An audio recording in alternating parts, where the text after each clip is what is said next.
Bonjour et bienvenue dans ce 6h30. On s'intéresse à l'événement phare du moment. Les 8e Jeux de la francophonie sont en cours dans la capitale économique. Du côté de l'athlétisme, l'Ivoirien Arthur Cissé est devenu vice-champion du 100 mètres hommes. Il a été battu par le Seychellois Dylan Sekobo. La Côte d'Ivoire a donc obtenu une première médaille d'argent. Nos confrères de RTI Sport reviennent sur cet exploit dans ce commentaire à chaud. Et c'est bien parti.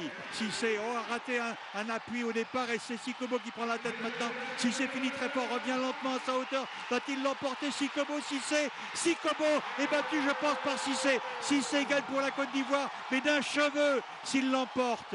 Il y a eu une petite faute de course de Cissé, mais je crois que c'est lui qui l'emporte donc en 10 secondes 30. Il est allé plus vite hier, soit en passant, mais il a trébuché dans un de ses appuis à mi-parcours et j'ai craint pour lui qu'il ne perde cette course. Il a bien su se reprendre, il ne s'est pas crispé et il a fini par l'emporter à la régulière face à son rival Dylan Sekobo. On va voir sur nos écrans de contrôle la confirmation de ces résultats, bien entendu. Ça ne devrait pas tarder à arriver maintenant, mais je pense que Arthur Cissé est champion de la francophonie. C'est l'impression que j'ai eue. Mais on revoit cette course et on voit la pureté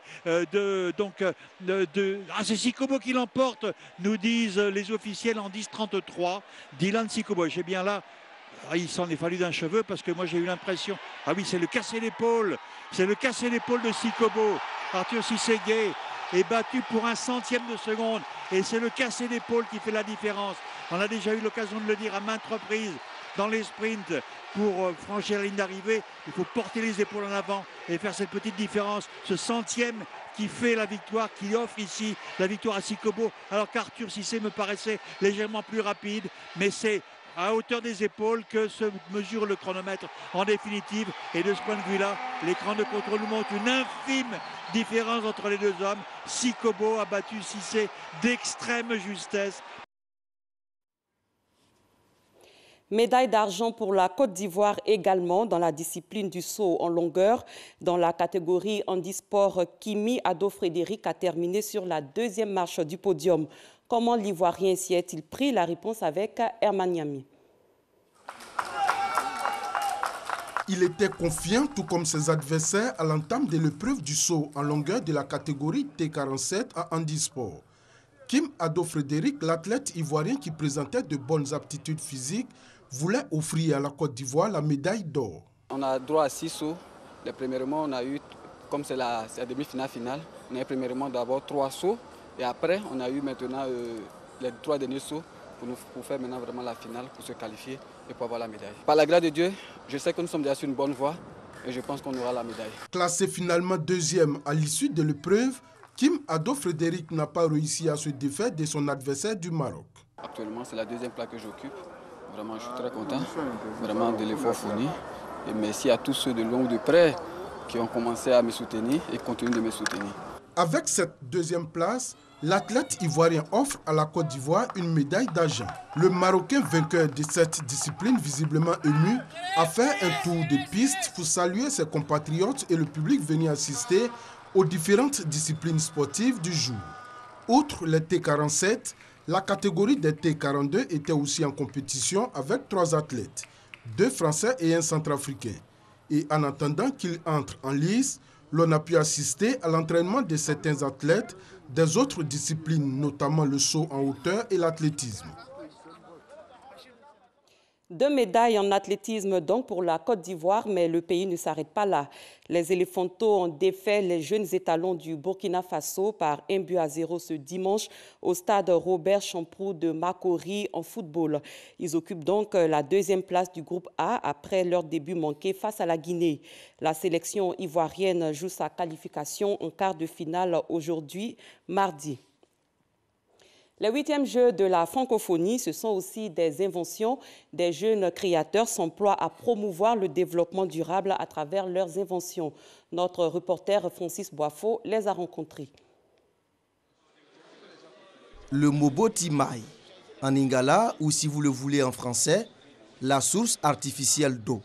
C'est une création de jeunes Congolais visant à lutter contre les pénuries d'eau à travers le monde. Le Moboti Mai est capable de produire 10 litres d'eau par jour.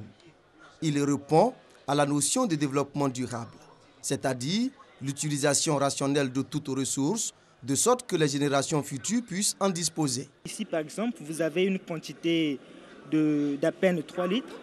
Et à partir de ces 3 litres, au départ, nous allons obtenir autant d'eau possible.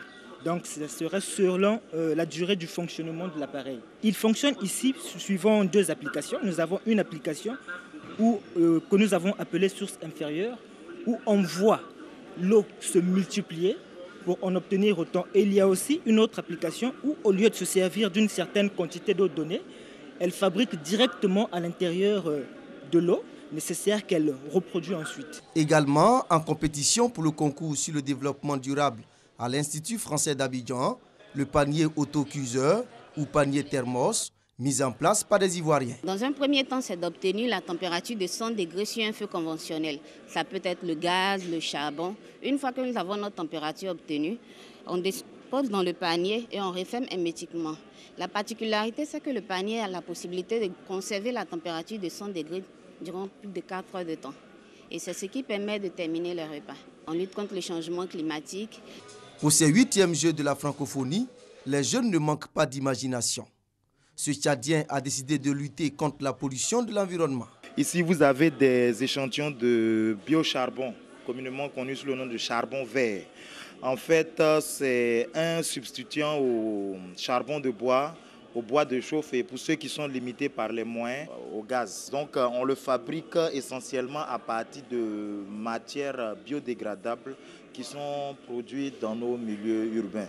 Les restes de nourriture, les débris végétaux, le papier, le carton. Sur les 10 pays ayant participé au concours sur le développement durable, 5 ont été retenus par le jury pour la phase finale. Il s'agit de la Côte d'Ivoire, du Cameroun, du Canada, du Tchad et du Gabon. L'objectif n'est pas d'avoir un gagnant ou un perdant. L'objectif, c'est que la jeunesse s'attribue le thème développement durable et puisse aider tous les gouvernants à promouvoir le développement durable à tous les niveaux. Seule préoccupation pour beaucoup de jeunes inventeurs, le manque de financement pour réaliser les projets ou pour vulgariser le fruit de leurs réflexions. Nous démarrons avec l'économie à présent. L'équité des genres peut permettre à la Côte d'Ivoire d'atteindre l'émergence en 2020. Le pays pourrait même gagner 6 milliards de dollars sur le long terme. Après 5 ans de croissance, l'économie ivoirienne a connu un ralentissement. Pour faire face à cette situation, la femme doit être un maillon à valoriser. C'est ce qui ressort du 5e rapport de la Banque mondiale sur la Côte d'Ivoire. Il a été rendu public récemment. Noël Nyagnou. Et si l'émergence était une femme, ou comment faire de la femme l'accélérateur de l'émergence de la Côte d'Ivoire? Voilà la thématique du 5e rapport de la Banque mondiale, le 2e du genre pour cette année 2017, sur la situation économique de la Côte d'Ivoire, à moins de 3 ans de 2020. Voici l'argumentaire. Avec une meilleure éducation, un meilleur accès aux soins de santé, une meilleure représentativité au sein des centres de décision, des entreprises et des familles, les femmes pourront offrir plus de ressources au bénéfice de l'économie et de la nation ivoirienne. Les impacts socio-économiques de cette politique sont estimés à environ 6 milliards de dollars, soit 3 000 milliards de francs CFA, si l'on prend comme référence 500 francs CFA pour $1. Une manne qui viendrait irriguer l'économie ivoirienne. Comment s'y prendre? Une piste de solution, l'équité du genre. Sur la question, voici les actes posés par le gouvernement à ce jour. L'accroissement des opportunités économiques des femmes en vue de leur autonomisation socio-économique. L'amélioration des statuts légaux des femmes et de leurs droits et le renforcement de la participation et de l'inclusion des femmes dans les processus de décision. Il faut faire plus et mieux, d'où le panel qui a suivi la présentation du rapport. 5 personnalités ont échangé avec comme trame de discussion l'apport des femmes, les réformes à mettre en œuvre et les discriminations à corriger. Le rapport nous a montré que les femmes avaient beaucoup de difficultés à intégrer notre stratégie de développement, notamment au niveau de l'éducation, au niveau des services sociaux. Les Ivoiriens et les Ivoiriennes doivent changer la vision du monde. La femme n'est pas seulement faite pour être derrière. La femme, c'est l'égal de l'homme. J'ai dit la femme, c'est l'ombre Donc il faut aller à la lumière. Et la lumière, c'est l'éducation. Et que le libre arbitre de chaque acteur l'oriente en fonction de ses capacités. À travers ce rapport de la Banque mondiale, on est sorti de la rhétorique, on est rentré dans une valorisation chiffrée de ce que une meilleure prise en compte du genre pouvait apporter à l'émergence en Côte d'Ivoire. Les champs à défricher sont connus, les cibles aussi, parce que les poches de performance sont à exploiter pour mieux impliquer les femmes sur la route de l'émergence. Et le gouvernement va s'y employer. Chaque fois que des femmes accèdent à des postes de responsabilité dans les entreprises, dans la fonction publique, dans la politique, les décisions sont prises avec la plus grande conscience, elles sont mieux acceptées, leur mise en œuvre devient plus facile, les conflits s'apaisent, l'équilibre revient. Je ferme la parenthèse, Son Excellence M. Alassane Ouattara.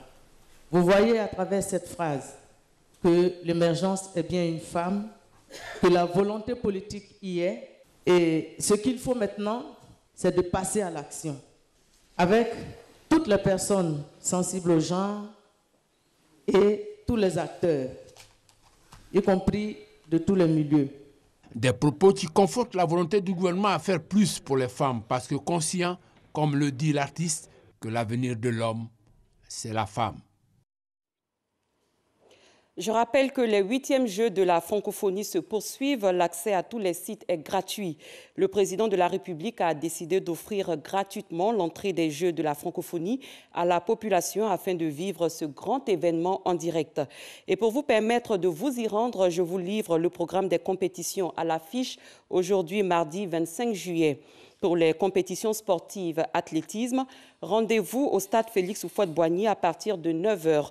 Football, stade Champrou à Marcory et parc des sports de Trècheville à partir de 15h. Tennis de table, salle de tennis au parc des sports de Trècheville à partir de 11h. Enfin, judo, palais des sports de Trècheville à partir de 15h. Pour les concours culturels à l'affiche, aujourd'hui, mardi, jonglerie avec ballon au village des Jeux à partir d'aujourd'hui, de 10h. Hip-hop à l'espace Canal au Bois à Trècheville à partir de 17h. Marionnette géante toujours à l'espace Canal au Bois à Trècheville à partir de 11h. Littérature à l'auditorium de la Bibliothèque nationale à partir de 11h. Création pour le développement durable, hall de l'Institut français à partir de 11h. Les compteurs se donnent rendez-vous au Palais de la Culture à Trècheville à 16h. Danse de création au village des Jeux à partir de 10h et au Palais de la Culture à 18h. Création numérique en performance audiovisuelle à l'Institut français à 20h. Enfin, chanson au Palais de la Culture à Trècheville à partir de 20h. Rendez-vous donc sur tous les sites. L'entrée est gratuite, je le rappelle. C'est une offre du président de la République pour permettre au public de vivre ces Jeux et d'encourager les compétiteurs. Hors de nos frontières, 19 journalistes de l'emblématique quotidien turc Cumhuriyet, farouche critique du président Recep Tayyip Erdogan, sont jugés à partir d'hier à Istanbul, un procès qui cristallise les inquiétudes liées à la liberté de la presse en Turquie. Il survient alors que des voix européennes, à commencer par celle de Berlin, se sont élevées la semaine dernière contre Ankara après l'arrestation de plusieurs militants des droits de l'homme, dont la directrice d'Amnesty pour la Turquie ainsi qu'un activiste allemand, Herman Givi. Istanbul, siège du quotidien Cumhuriyet, des manifestants se retrouvent par petits groupes, puis entament une marche de protestation dans les rues jusqu'au tribunal. Des manifestants en colère qui dénoncent l'interpellation par les services de police turcs d'une dizaine de journalistes de l'emblématique quotidien d'opposition turque, Cumhuriyet, accusés par le pouvoir d'Ankara de soutien à des organisations terroristes armées. Slogan hostile au pouvoir, appel à la remise en liberté de leurs frères, amis et confrères. Le procès s'est ouvert ce lundi matin. Pour cette centaine de manifestants, la presse libre ne peut être réduite au silence. Des journalistes accusés d'avoir collaboré avec des organisations terroristes telles le PKK et le mouvement du prédicateur exilé aux États-Unis, Fethullah Gülen. Les journalistes mis aux arrêts risquent jusqu'à 43 ans de prison s'ils sont reconnus coupables des faits qui leur sont reprochés. L'ouverture de ce procès intervient dans un climat de tension. Ce dimanche, la police turque a procédé à l'arrestation d'une dizaine de personnes à Ankara qui manifestaient pour soutenir des grévistes de la faim. Un lundi 24 juillet 2017, pourtant, jour national de la presse en Turquie. Loin de la Turquie, un grave accident de la route a coûté la vie dimanche à 6 personnes dans le centre du pays. Les humoristes revenaient d'une série de représentations dans le nord du Togo. Après cette tragique disparition, la scène culturelle est sous le choc. Tout le pays est en émoi. Sur son compte Twitter, le président togolais Faure Gnassingbé a présenté ses condoléances aux familles des célèbres humoristes disparus dans cet accident de la circulation. C'est la fin de ce 6h30. Merci de l'avoir suivi. Très bon début de journée à tous et à toutes.